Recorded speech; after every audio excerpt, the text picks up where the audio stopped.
He was a respected American doctor who wrote that he was killing Puerto Ricans on purpose. In 1931, a Rockefeller scientist wrote a letter so racist and so evil that when it leaked, it almost started a revolution. He bragged about exterminating Puerto Ricans, and then America covered it up for 70 years. This is the story they don't teach you in school. Imagine a doctor paid by one of the richest foundations in the world, admitting in writing that he sees his patients as animals and is trying to wipe them out. That actually happened.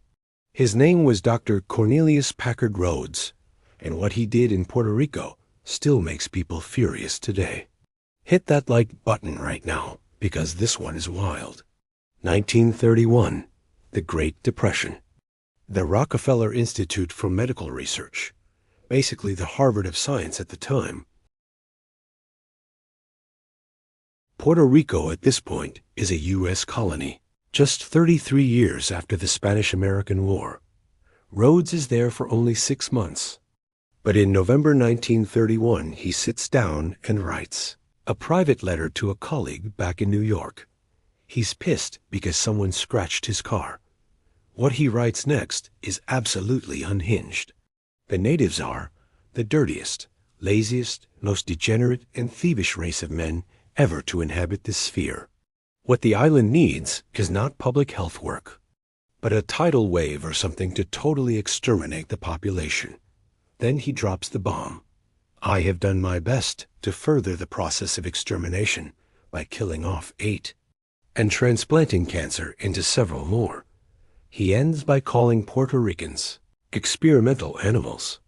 He literally wrote that he was murdering his own patients and giving them cancer on purpose, and mailed it. A Puerto Rican lab assistant finds the letter on a desk after Rhoads accidentally leaves it behind. He makes a copy, gets it to nationalist leader Pedro Albizu Campos, the most feared anti-colonial figure on the island. Albizu goes nuclear. He releases the letter to the press. Headlines everywhere. American doctor confesses to murdering Puerto Ricans. Riots almost break out. The governor of Puerto Rico demands an investigation. So what happens? Rhoads immediately says, "It was satire. I was drunk and mad about my car." He claims he wrote a second letter, explaining it was a joke. But that second letter magically disappears. The U.S. attorney in Puerto Rico investigates, finds zero evidence that he actually injected cancer into anyone, which, to be fair, would have been almost impossible in 1931. The Rockefeller Foundation and mainland media circle the wagons. Headlines call it a venomous hoax and a misunderstanding. Rhoads walks free. He goes on to become a colonel in the U.S. Army, helps develop chemical weapons, and later heads Sloan Kettering, one of the most prestigious cancer centers in the world.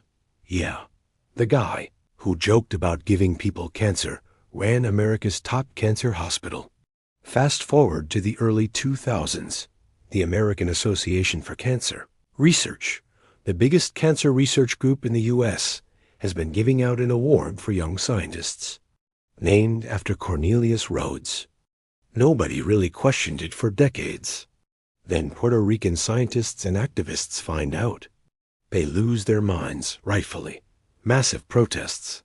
In 2003, the AACR finally removes his name and apologizes 72 years later. Look, almost no serious historian today believes Rhoads actually succeeded in transplanting cancer into patients. The science just wasn't there in 1931. But here's what we do know. He wrote the words. He called human beings animals he was experimenting on. And the U.S. establishment protected him because he worked for Rockefeller and later the military. That's the part that still burns people up. Puerto Rico has never forgotten. From the Rhoads letter, to the Navy bombing Vieques for decades, to the endless corruption scandals in healthcare today. There's a long pattern of the island being treated like a laboratory instead of a home. If this video made you angry or shocked, do me a favor. Drop a comment that just says 1931, so the algorithm knows this needs to be seen. Share this with one person who has no idea this happened. And subscribe, because next week we're covering something even crazier. I'll see you in the next one.